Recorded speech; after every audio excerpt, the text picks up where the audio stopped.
Hi, my name is Jana Crawford. The date is August 10th, 2026, and this is my skin cancer video assignment. So for this lab assignment, it's to try and simulate the effects that UV rays have on your skin and how sunscreen can help alleviate those effects. And this is all in relation to skin cancer. So skin cancer is a disease in which abnormal skin cells grow and divide uncontrollably. It is most commonly developed in the areas that receive a lot of sunlight, such as the face, neck, arms, and hands, although it can develop anywhere on the body.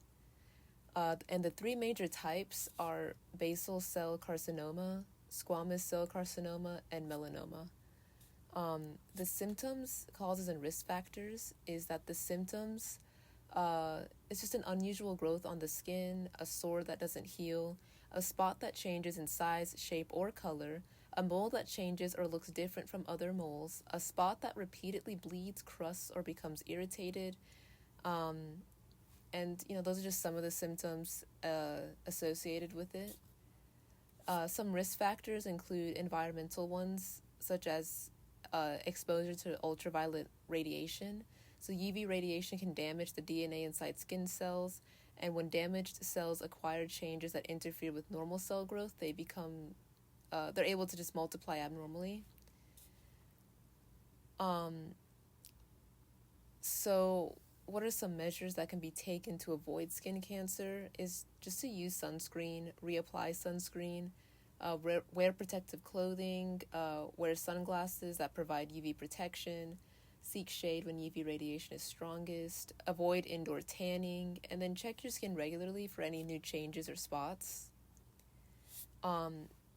And so the role of UV light is that ultraviolet light is a type of electromagnetic radiation from the sun, and the two types most relevant to skin cancer are UVA and UVB.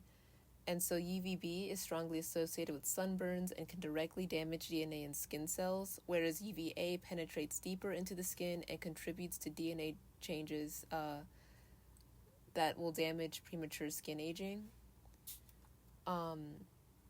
And so how can we avoid these effects? Well, covering your skin, I said before, using sunscreen, seeking shade, wearing UV protected sunglasses, and avoid tanning beds, especially since tanning beds expose the skin to UV radiation, and doing so will increase skin cancer risk. And so for this experiment, so far I'm just setting up the experiment where all we needed was 3 plastic bags, a 5 centimeter by 5 centimeter piece of sandpaper, SPF 30, and then SPF 50. And so one paper will have SPF 50, one paper will have SPF 30, and the other paper will have the control. And then once you spread the sunscreen on the 2 Ziploc bags, leave them out in the sun for about 5 minutes, and then submerge them in water for about 30 seconds so that the chemical reaction in the sandpaper can stop. And so I've labeled the control, the SPF, and the SP50. And then these were the results that I got.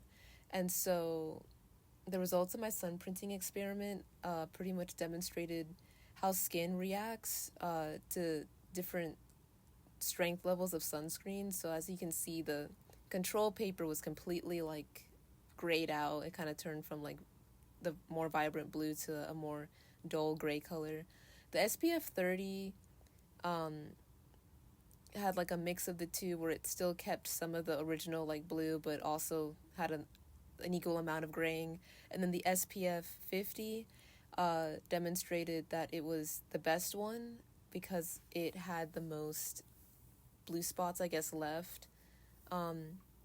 So yeah, and that's how this experiment kind of reflects how sunscreen actually helps you and how it can protect you from ultraviolet light.